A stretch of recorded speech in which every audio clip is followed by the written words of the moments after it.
This episode of Spectre Sound Studios is brought to you by Nail the Mix. Refine your mixing skills with world-class recording engineers for only $19.99 a month.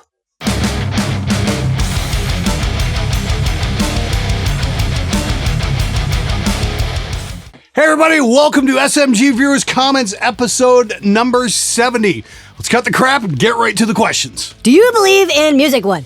This is coming from the Tonewood Wars, which has been proven wrong on solid body electric guitars, but not acoustic. Would affect the tone on drums as well. Well, that's the thing. It's like we did that shootout, especially for heavy guitars. I mean, like the player doesn't even affect the tone, like in terms of actual tone. Clarity, yes, but tone, no. The Tonewood debate, do I believe in Tonewood? No, I believe in observation and recording and making informed decisions. I mean, like believing in something is for, the superstitious and the foolish, in my opinion.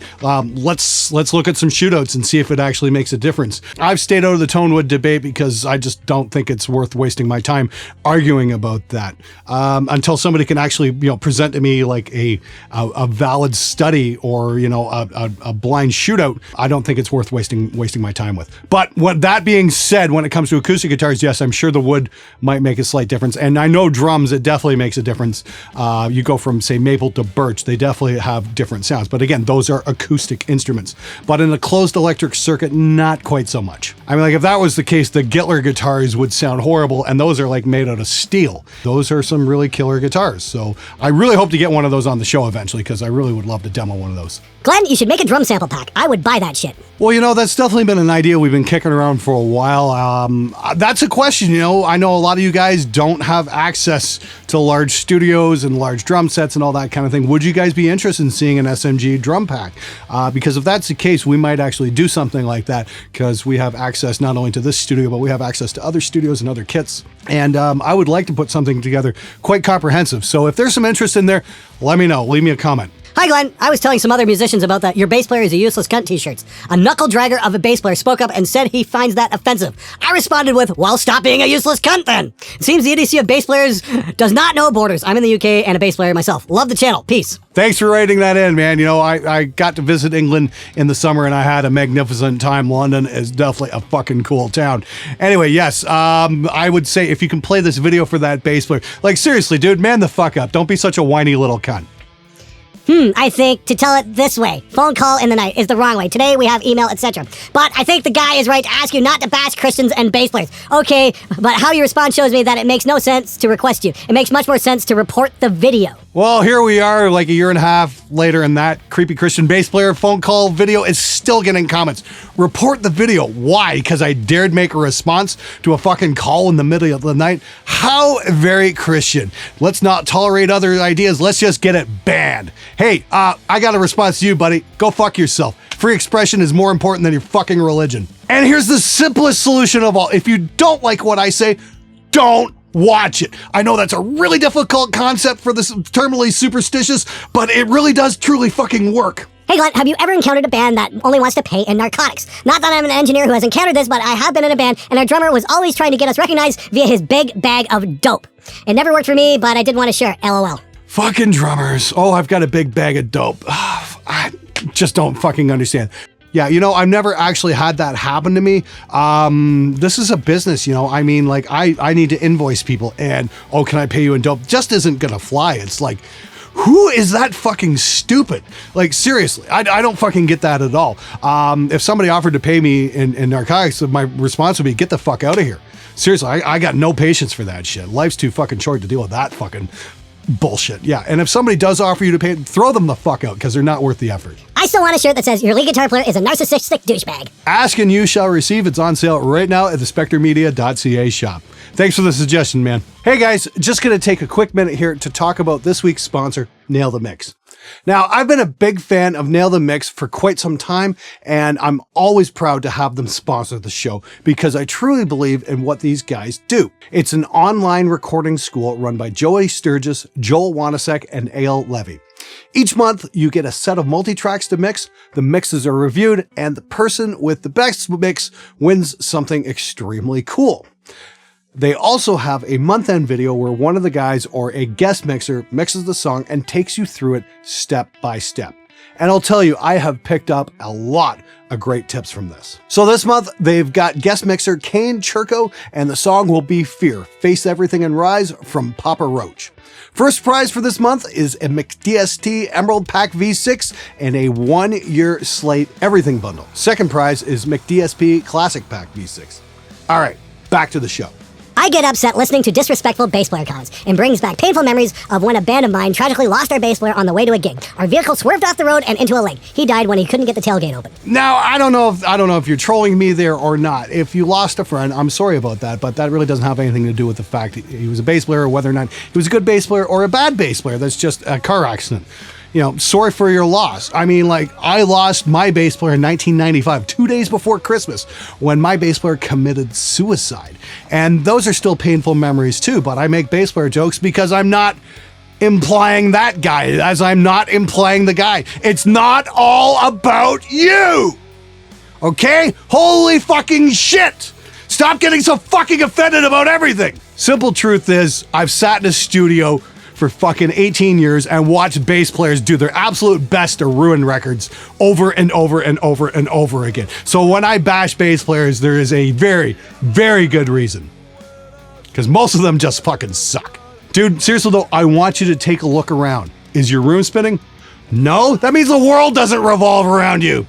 Fantastic job, not only spreading knowledge, but humbly learning more in front of us. And even more importantly, I think it is fucking great that you're giving this young music entrepreneur a platform. You could do similar videos with small independent luthiers or small producers of handcrafted pickups. In fact, I'd love to see some small custom shop reviews in your channel, Loving Your Show from England. Well, actually, I did a small shop there in Quebec last summer for Charbonneau Guitars, and Pierre's going to be sending me a guitar very soon. We're just waiting on the pickups to show up, and he's going to finish the job. But yeah, I'm all about supporting the small shops. There's a couple small shops here in Essex County I want to go showing off as well. I love doing shows on the small shops, and yeah, that was fucking great, man. I'm so glad YC Drums took the time out to sit with us and whatnot, because I definitely learned a few things, and we are definitely going to get him down here, and we're going to put his theories to the test, especially about the shorter bass drums and whatnot, because I'm really curious to see how well that's going to pan out. Stay tuned for that one. I'm really looking forward to it. I still chuckle at your unboxing videos since very early on you dismissed them. When I first started this channel, I did think the unboxing videos were a waste of time, and I really couldn't see the point of them. But as I continue on here, it's like, I can't always have a big release every single day where I've done a review and whatnot, because I take a lot of time to do my reviews. Unboxing videos are a good way to see how a package arrives, what kind of condition it's in, how a company takes pride in sending you equipment, and it also lets me keep you guys informed with what's going to be coming up with reviews. So that's why I do unboxing videos now, and they can be a lot of fun at times too. Glenn, how can I get a heavier bass tone on a budget? Also, I love your videos, never stop making them. Well, thanks very much for watching them. I recommend checking out my how to record heavy bass video. There's a lot of good tips in there.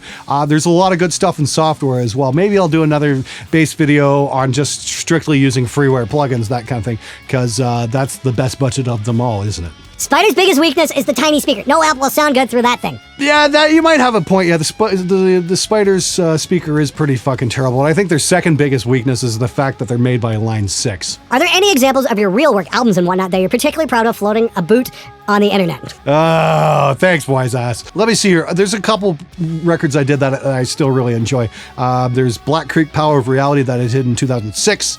And there was Betrayer, which I did, self-titled album, which I did in 2009, which was mixed by the one and only Frederick Nordstrom. I'm very proud of that record. We had a lot of fun doing that. Very intense record to do, and turned out just fucking amazing. So you can go check that out. The reason I don't have a discography page anymore is because my website got hacked a few years ago, and the discography page was destroyed. It's a lot of work to put into it. And I just don't really have the time to do it, actually, to sit there and build up a whole new thing, because I'd rather be giving you guys new content instead of a discography page that 2 or 3 guys are going to check out maybe once every month. So there's that. Really glad you said put the mastering plugin first. I've been doing this for a few years and getting good results. When somebody told me that's not how you're supposed to do it, I didn't understand why, though. Well, that's the thing. If nobody can give you a valid reason for not doing it, then they're just talking out of their ass. It might, violate some theory or hypothesis, but the end results are, if you're getting good results, you're getting good results. Tell the guy to fuck off. I've been doing it that way since 2007, and it just works magnificent. So I highly recommend putting a mastering plugin before you do anything else. That way you know how shit's actually going to fucking sound. Glenn, your video of countering Christian protesters actually worked, as I asked them about the 42 kids being being murdered by God, they stood there trying to ignore my friends and I. One hell of a Halloween party. Even better because your tricks get rid of protesters. Thank you. SMG, making the world a better place, one Christian protester at a time. Hey, fuck you, Glenn. I love Pearl Jam. Continues to watch. Thank you so much for your support. Like I said earlier, it really is all about the music you come up with. And if you came up with grunge music, that's what you love, that's perfectly fine. Me, I found radio played it to death, and I really grew to hate it because of that. But if that's what you're into, believe me, I'm not going to think any less of you. Yeah, I can't say that with a straight face. And now I'd like to introduce you guys to a new segment on SMG viewers' comments called It Smells Like Bitch in Here.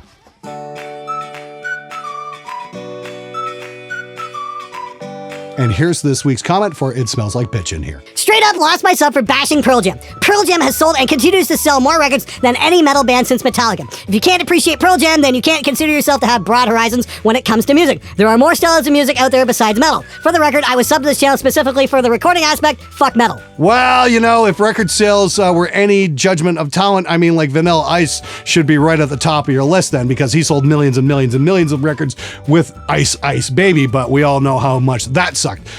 Pearl Jam doesn't suck nearly as much, but, you know, in my opinion, still sucks. They're boring as shit.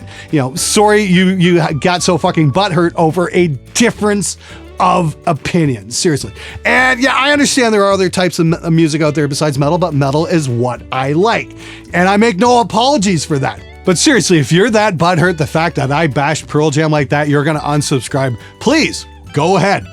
And while you're at it, we'll go write a whiny little Pearl Jam-esque song about it, and maybe it'll reach the top of the charts, but then again, probably not likely. Okay, guys, that's it for this episode. Thank you so much for your support. Make sure you signed up to my mailing list, and please make sure you're subscribed. Hit the little bell so you get notifications when the videos come out, because that goes a long way into helping out the channel. And if you do want to super support the channel, make sure to grab a t-shirt in the SpectreMedia.ca shop, including the new one, Make Music Great Again, because you guys have an awesome new president. And the lead guitar player's toolkit. This is some awesome artwork by Jason Rains, and this one's just really cool, especially if your guitar player is a little self-obsessive. Anyway, that's it for this episode. You guys fucking rule. Take care.